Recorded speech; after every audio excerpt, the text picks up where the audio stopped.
Hello नमस्ते, मैं हूं Manisha. Welcome to RS only. और कल की न्यूज़ थी, कल नहीं परसों रात की न्यूज़ थी कि आरबीआई ने, और कल सुबह 10:30 बजे अपडेट आया था कि आरबीआई की जो मॉनेटरी पॉलिसी कमेटी बैठी, मॉनेटरी पॉलिसी कमेटी ने डिसाइड किया है कि हम कंट्री में रेपो रेट को कम कर देंगे। ये रेपो रेट क्या होती है, रेपो रेट कम कर दी है, उसका क्या असर पड़ेगा, इसका why should I study this. अगर आप एग्जाम कैंडिडेट हैं तो yes, you are suppose to study this. Economics, specially macro and micro economics के जितने भी टॉपिक्स हैं वो आपके लिए बहुत ज़्यादा इंपॉर्टेंट है। एंड रेपो रेट के बारे में न्यूज़ आना, जो कि इस साल कट ही हुई है, स्टेबलाइज भी नहीं हुई है, कट ही करते जा रहे हैं जनवरी से, तो मैं देख रही हूँ, ज़रूरी है। रेपो रेट क्या चीज़ होती है, और रिवर्स रेपो रेट भी पढ़ेंगे साथ में, जबकि रिवर्स रेपो रेट के बारे में एक्चुअली न्यूज़ नहीं है, but it's important for you to understand कि किस तरह से इंटर बैंकिंग ट्रांजेक्शन होते हैं और एक बैंक दूसरे बैंक से जो भी ट्रांजेक्शन कर रहा है उसका किस तरह से इकोनॉमी एट अ लार्ज फर्क पड़ता है। ठीक है, तो इस वक्त इंडिया की रेपो रेट कितनी है? 5.25%। दिसंबर 2025 the repo rate for Indian commercial banks is 5.25%। ये आपको ऐसे ही याद करनी है, ये आपके लिए जानना जरूरी है। ये हेडलाइन है, टीओवाई की ली है मैंने, क्योंकि मुझे है ना, ऑनेस्टली बताऊं, इंडियन एक्सप्रेस में जो फोटो यूज हुई थी ना, मुझे वो फोटो पसंद नहीं आई थी। ठीक है, न्यूज में फर्क नहीं है, लेकिन चलो आगे देखते हैं। तो रेपो रेट और रिवर्स रेपो रेट होता क्या है? ये आरबीआई है। आरबीआई क्या है? गवर्नमेंट का बैंक है, बैंकर ऑफ द बैंक। ठीक है ना, banker of the banks, I am sorry. तो बैंकर ऑफ द बैंक्स, इसने क्या किया है, आरबीआई ने क्या किया है, ये कमर्शियल बैंक्स हैं, चाहे प्राइवेट बैंक हो, चाहे पब्लिक सेक्टर बैंक्स हो, कोई भी हो, कमर्शियल बैंक्स हैं जिनके अंदर आप और मैं जाके ट्रांजैक्शन कर सकते हैं। मैं अपना यहाँ पर अकाउंट खोल सकती हूँ, सेविंग्स करंट अकाउंट खोल सकती हूँ, यहाँ पर अपनी एफडी जमा करवा सकती हूँ, इन्वेस्ट कर सकती हूँ, एलआईसी बनवा सकती हूँ, जो भी है मैं इन बैंक्स के साथ में अपना जो भी डील है वो करती हूँ। इसके साथ में मेरा कोई काम नहीं है। आरबीआई प्राइवेट इंडिविजुअल्स को केटर नहीं करता है। तो आरबीआई ने क्या किया है, बहुत ही सिंपल सी बातों पॉइंट्स में समझाती हूँ मैं। एक्चुअली मेरे माइंड में ना अभी भी वो वाली चीज़ चल रही है कि रूपी डेप्रिशिएट हुआ है। चलो अभी बात करते हैं उस बारे में भी। तो आरबीआई ने क्या किया है, आरबीआई ने रेपो रेट को कट किया है। रेपो रेट क्या होता है? वो रेट ऑफ इंटरेस्ट, जिस रेट ऑफ इंटरेस्ट के ऊपर कमर्शियल बैंक्स पैसा लोन पे लेते हैं आरबीआई से। आरबीआई के पास में तो पैसा है, उसके पास में तो सारा भंडार है, देश का जितना भी खजाना है वो आरबीआई के पास ही है। ठीक है, लिक्विडिटी की बात कर रही हूँ, कैश की बात कर रही हूँ, पैसे की बात कर रही हूँ। इन बैंक्स को अगर पब्लिक को लोन देना है, लोन नहीं देना है, या फिर पब्लिक को किसी भी तरह से इन्वेस्टमेंट करना है, मार्केट में इन्वेस्टमेंट करना है, मार्केट अच्छा चल रहा है और इन्वेस्टमेंट करना है, जो भी है, इन बैंक्स के पास में, कमर्शियल बैंक्स चाहे प्राइवेट हो चाहे पब्लिक हो, इनके पास में पैसे होते हैं, लेकिन लिमिटेड होते हैं।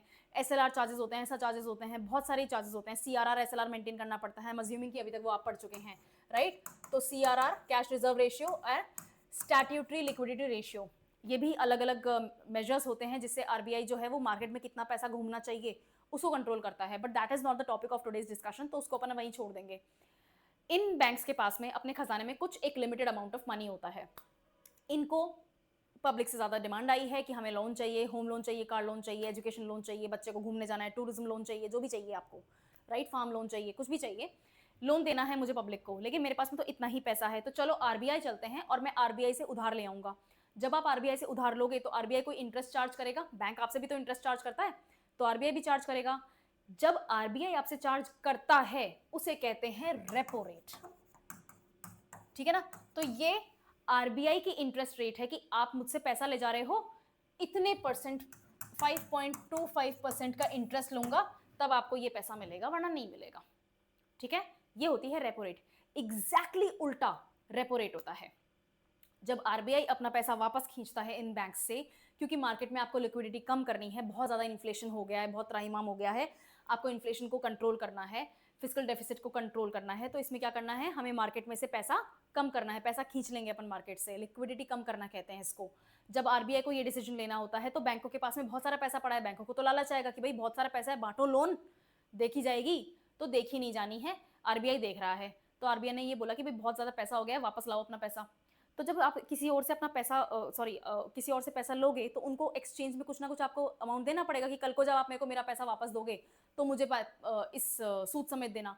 वो जो पैसा होता है वो रिवर्स रेपो रेट पे आता है। ठीक है, समझ में आ गया ना? यही रेपो रेट और रिवर्स रेपो रेट का फंडा है। रिवर्स रेपो रेट के बारे में अपन बिल्कुल बात नहीं करने वाले हैं, बिल्कुल रेपो रेट को ही देखेंगे।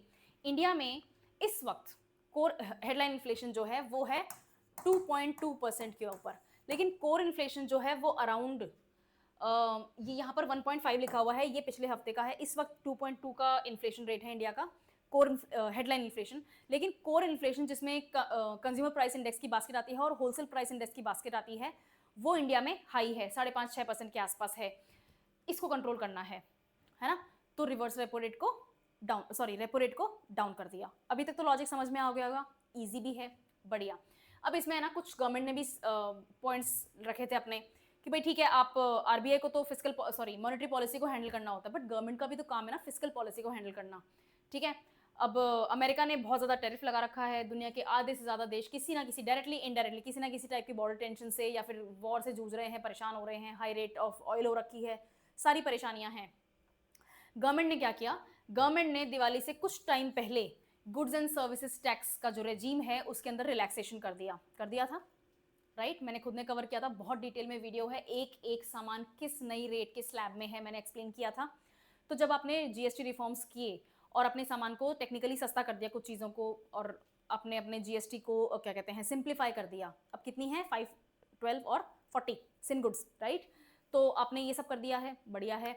जीएसटी रिफॉर्म्स लाए तो आपने अपनी फिजिकल पॉलिसी को ईज किया है, मार्केट में पैसा ईजिली फ्लो होगा, ठीक है, क्योंकि सामान सस्ता हुआ है। सामान सस्ता करने की जरूरत क्यों पड़ी, क्योंकि अपने ऊपर टैरिफ लगा हुआ है, बहुत ज़्यादा इंडिया का सामान अब एक्सपोर्ट नहीं हो पा रहा, वो भी उस कंट्री में एक्सपोर्ट नहीं हो पा रहा जिससे हमारा ट्रेड सरप्लस था।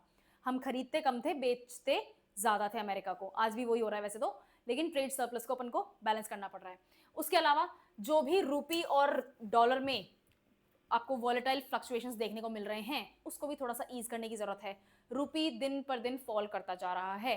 कल शाम, आई थिंक परसों शाम की न्यूज़ है कि 90 रुपीज़ के मार्क को क्रॉस कर लिया डॉलर के अगेंस्ट, $1 ने, राइट।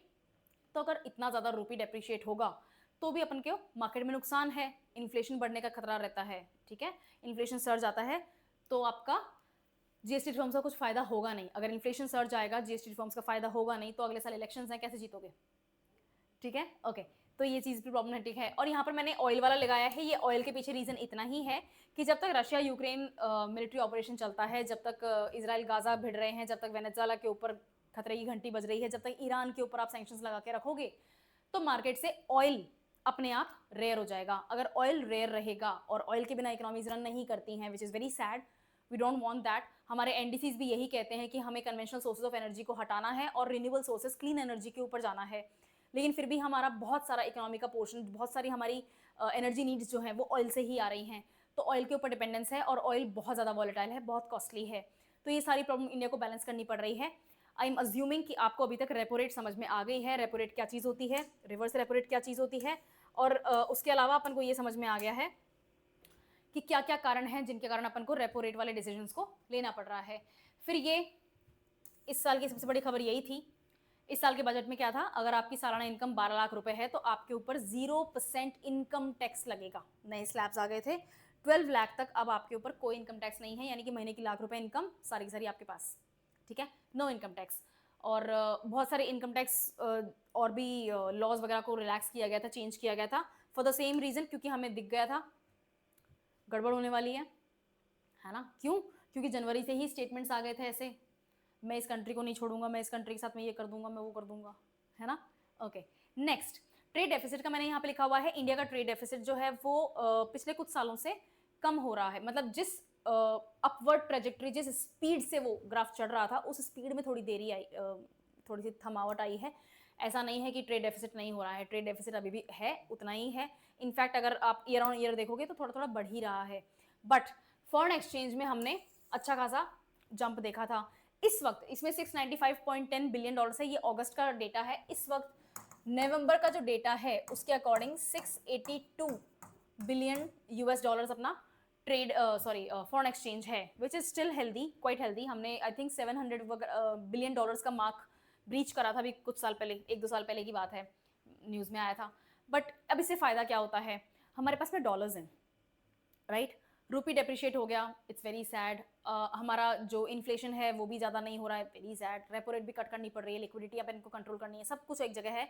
लेकिन अल्टीमेट वेपन है, हमारे पास में बहुत सारा डॉलर है, हम मार्केट में फ्लोट कर सकते हैं। प्रॉब्लम इसमें ये है, इंडिया इतनी ज़्यादा पावरफुल पोजिशन पे इकोनॉमिकली है नहीं कि हम इतनी बड़ी धमकी ट्रंप को दें। वो वैसे तो वो इंसान इतना डिजर्व नहीं करता है रिस्पेक्ट, लेकिन हाँ इंडिया के पास में अभी उतनी ज़्यादा पावर नहीं है, तो इस चीज़ को भी ध्यान में रखना पड़ेगा। एंड स्टॉक एक्सचेंज का यही है, जितना ज़्यादा रेपो रेट कट होगा उतना ही ज़्यादा स्टॉक एक्सचेंज में बूम देखने को मिलेगा आपको। इस वक्त एक्सट्रीमली बुलिश मार्केट चल रहा है। क्यों चल रहा है बुलिश मार्केट, बेरिश मार्केट क्यों नहीं है?